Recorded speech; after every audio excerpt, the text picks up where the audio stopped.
It's Sunday afternoon and I'm making dumplings. I love dumplings. They're about a 2 out of 10 on the easy to difficult scale, but about 100 on the pain in the arse scale. But we're going to make them anyway. To make your own dumpling dough, combine 300 grams of plain flour, a pinch of salt, and 220 mils of boiling, yes, boiling water. Mix it up and knead for about 10 minutes until soft and supple. Then cut it in half and make each half into a huge donut shape. I'll explain later. Dust with flour and cover and leave to rest while you prepare your filling. I'm sticking with the classic pork.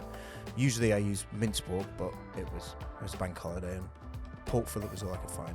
So I'm chopping that up until I get bored and use a food processor instead. Then we are grating in fresh garlic and fresh ginger, adding some sliced spring onions, a cap of shouting rice wine, a splash of light and dark soy, a little cap of chinkiang vinegar, and a touch of oyster sauce, sesame oil, pinch of salt and pepper. Also, a teaspoon each of baking soda and corn flour. You may have noticed that I did not do this. That's because, well, I'm a moron and forgot, okay? Can we move on? Fry a bit of the mixture and taste it. There's nothing worse than wrapping 32 dumplings individually and realizing the filling is under seasoned. Now, you may be wondering why we made donut shapes. Well, cut your dough like so, and what should happen, huge emphasis on should, is that the little dumpling wraps will all be the same size.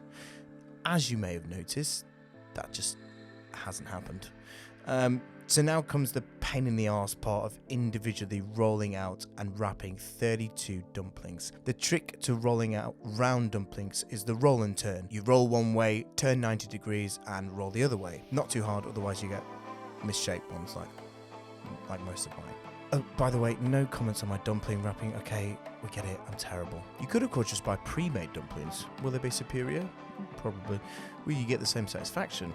Well, to be honest, I was more relieved than satisfied after making these, so it's up to you, I guess. Oh, and by the way, this was the moment when I realised that I forgot the baking soda and corn flour. So now you have all your dumps. There they are. It's time to cook them. Heat a frying pan on medium heat and add a little oil. Pop your little dumplings in. When they get nice and brown on the bottom, flip them over and add about 100 mils of water. Then you want to cover them immediately and let them steam for a couple of minutes. Whilst they do that, you can make a super quick dipping sauce of white vinegar, chinkiang vinegar, and light soy sauce, as well as a little spring onion and dried chili. Oh, quite a lot of dried chili. When all the water has evaporated, you'll know that the dumplings are about ready. In my case, most of the water has evaporated because, well, I added too much water, and to add to my failings, I didn't flip my dumplings either. Give me a break, it's been a long week. Now, as always, as soon as you've made something amazing, it must be consumed immediately. Now, you may or may not be wondering what I'm going to do with the remaining 26 dumplings. Well, I'm going to eat them.